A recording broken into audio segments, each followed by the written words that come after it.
How's it going, everyone? MountainSpyder here, bringing you another video in the Total War Warhammer series. Today, bringing you Bretonnia versus the Beastmen on another one of my custom-made maps. The map itself should be uploaded either tomorrow or the day after, same as last time. Yeah, guys, please check it out on the workshop, and yeah, let me know what you guys think. Leave some comments, subscribe to it, play it, and yeah, it's pretty cool. I'll showcase it a bit later once I got deployment done. So, Bretonnia isn't an army I play with very often. As much as I do love the whole knightly theme behind them, I'm just a greenskins player through and through. So Bretonnia doesn't really come to my list of armies to play right away. So with this map, there's a hill on either side of deployment. So I'm going to try and use the hill as much as possible and pretty much go for a rather static line and let Beastmen come to me. Once again, I'm playing against the hard AI, just as when I'm playing online, it's often quite unstable, unfortunately. I'd rather bring you guys a good looking video against AIs than a rather crummy one against a human player. So yeah, let's see how it goes. Like I said, this is a rather static lineup from my side, because I know that the Beastmen are going to have to come to me because of my trebuchet, which will outrange them. Hopefully it'll work, hopefully I won't get outnumbered too badly. I'm going to keep King Leon as well as the questing knights in the forest, just try and bring them in as a sneak attack against the Beastmen when they do get close enough. I brought a damsel with the Law of Heavens as support, just because then it allows my ranged infantry to deal a bit more damage, and I think in this matchup the flaming archers are going to should be dealing quite a bit of damage. Let's see how it goes. Then I brought two sets of men at arms with the polemen just to cover the flanks, and then battle pilgrims in the center. Where's King Leon still here?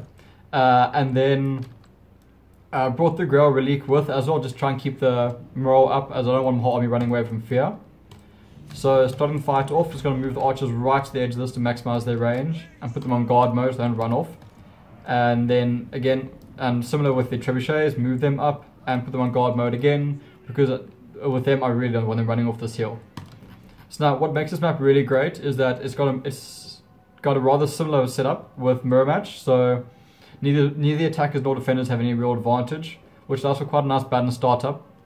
On both sides, the left and the right side, there are passageways behind these big stacks of rocks. The passageways are quite narrow, so you're going to have to pick and choose your army, and you're going to have to be quite clever the way you move them between there. But these passageways do allow for some nice sneaky charges right into the flanks of your enemy. The main central space of this map has forests on either side, which allow both wood elves and beastmen to move up quite nicely and still get their bonus for fighting in the forest. So it's not going to benefit. It's not going to leave them out. Yeah, this side as well. So it looks like beastmen are going quite static as well. So I'm going to move up knights, just try and draw them out a little bit. I'll leave my main force back here, as I don't want my whole army to be out of position when they finally do come in. So let's move up trebuchets a bit closer, try and draw them out, and let's see how it goes. Here they come now. So we start targeting them down with trebuchets and move King Leon back into the forest, just so they don't know where he is. So it's going to be a bit of a slow start waiting for the enemy to come up, but I'm going to need to pick them off quite a bit with my trebuchets, as I brought two of them in a large army list, which might be a bit hopeful, but yeah, let's see how it works. First shot's the most fantastic, and second shot. So trebuchets are not off to a great start, and as you can see now, the Beastmen, even the AIs, are going straight into the forest here. I did this, which allows then the more melee focused armies to move up quite nicely, and not just benefiting the standing on a hill strategy that I'm using today. One difference to today's video is that I'm actually recording at the same time as playing rather than doing a post commentary. See how it works out. Hopefully I won't be too distracted and then make too many mistakes. So now I'm moving up my damsel, just trying to get some spells off on them as soon as possible, whilst they're still grouped up. The harpies are a slight problem, so I'm going to just remaneuver some archers, just try and get them down and out of the game as soon as possible. So now starting off, they're not clumped up enough for any of the main vortex spells, so the damsel's going to sit tight for the moment until they get nicely clustered again. The trebuchet is not doing a great amount against the centaurs. They're actually quite a bit faster than I would have liked, so I'm going to swap it back to the gore herd. Let's see how that goes. They clumped up quite nicely here, so maybe we can get a comet off on their archers and whatever troops are around. Hopefully they won't move out of position too badly. Gonna get the archers to target down the harpies before they lock down the archers themselves as well as the trebuchet. Oof. And their common animation is just beautiful. So again, my army is still just sitting tight, waiting for them to move up. Trebuchet is still putting in quite a bit of work. Unfortunately now my archers have been bogged down by the harpies themselves. So bringing the damsel in, just try and break that up quite a bit. And yeah, now the starts fighting. Now the fight is starting. Gonna bring the battle pilgrims around and wrap around. Bring Go really in. And let's get these guys, get some combat going. Gonna bring in King Leon before combat gets too bad. With a nice rear charge to start off with. Get my bowman back on, and here's a perfect lineup for a nice vortex ball right here.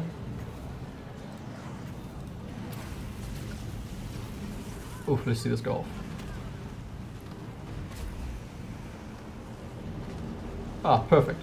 So now I'm trying to throw as many spells as possible down onto that main block.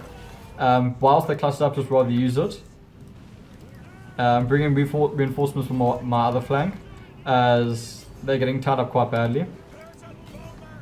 The trebuchets, I'm going to put them into close combat, which is a bit dangerous. Hopefully it does pay off without too many casualties on my side. This gore chariot is absolutely running havoc along my lines.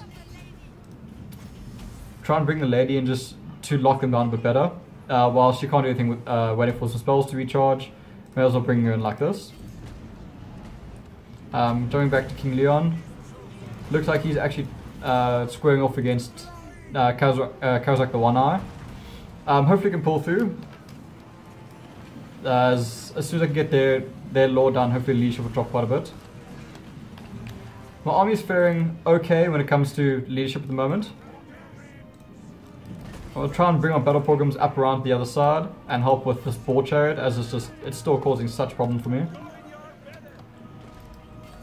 The chaos spawns are an issue. The archers are normally relatively good at taking them down, so hopefully bringing them in for some support will be great.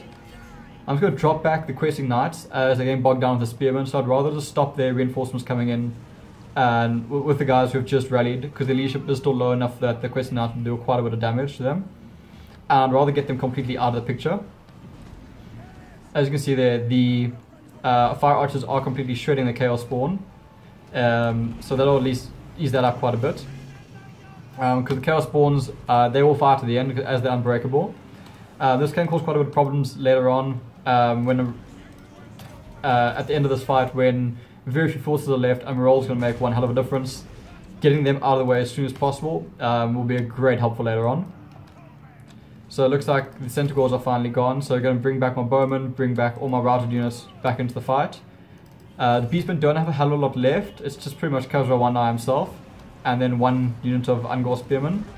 So bring a knights back into them, bring our battle pilgrims back in, and this fight should pretty much wrap itself up. Shouldn't be too much longer. Trebuchets are still around, enemy Angor as well, and Khazra's running, which means the entire army is running. This fight won't be much longer. So yeah, sitting the hill really did help with this fight. It'll be interesting to see it against a human player. So maybe drop me a message and we can actually have a game. Yeah, first person drop me a message, I'll have a game with him on this map, and then we can actually see how this works against a human player, and I can get some commentary back on it. So thanks guys. There will be a special video coming up the day after this one comes up onto YouTube. It'll be quite a nice surprise and a bit of a different pace.